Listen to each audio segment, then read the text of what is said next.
క్రైస్తవుడుగా ప్రభువలే జీవిస్తున్నందుకు శ్రమలు వచ్చినప్పుడు, శోధనలు వచ్చినప్పుడు శ్రమలో పాల్గొనయ్యానని చెప్పి ఆనందంతో సంతోషం. అవి నీ శ్రమలు కాదు, మాదిరిగా పెట్టుకున్నావు. క్రీస్తు కూడా మన కొరకు బాధపడి తన అడుగు జాడలు నడుచుకున్నట్లుగా క్రిస్టియన్కి లోకంలో శ్రమలు, శ్రమల కాలంలో, బాధపరచబడే కాలంలో, వేధించబడే కాలంలో, హింసించబడే కాలంలో, అవమానపరచబడే కాలంలో, అటువంటి శ్రమల గుండా పోయే కాలంలో, ద్వేషించబడే కాలంలో మాదిరిగా క్రీస్తును మాదిరిగా పెట్టుకో.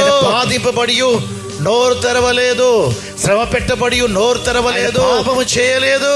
ఆయనకు వచ్చిన బాధ, ఆయనకు వచ్చిన వేదన, ఆయన కలిగిన శ్రమ, ఆయన కలిగిన హింస, ఆయన కలిగిన అవమానం, ఆయన పొందిన మరణం పాపము చేస్తుంది. పరిశుద్ధంగా జీవించినందుకే, చిత్తాసరంగా జీవించినందుకే, దేవుని చిత్తాసరంగా సేవ చేసినందుకే, నీ నిమిత్తం, నా నిమిత్తం కలిగిన బాధ, వేదన, అవమానం, శ్రమ, హింస, మరణం. క్రైస్తవుడుగా కష్టాలు కూడా పోవాలి.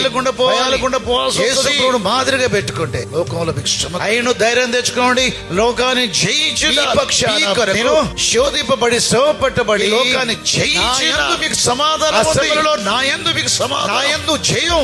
ప్రతి విధ శోధన మీరు జయిస్తారు, శ్రమను జయిస్తారు, ప్రతి కీడును జయిస్తారు, మరణాన్ని కూడా జయిస్తారు.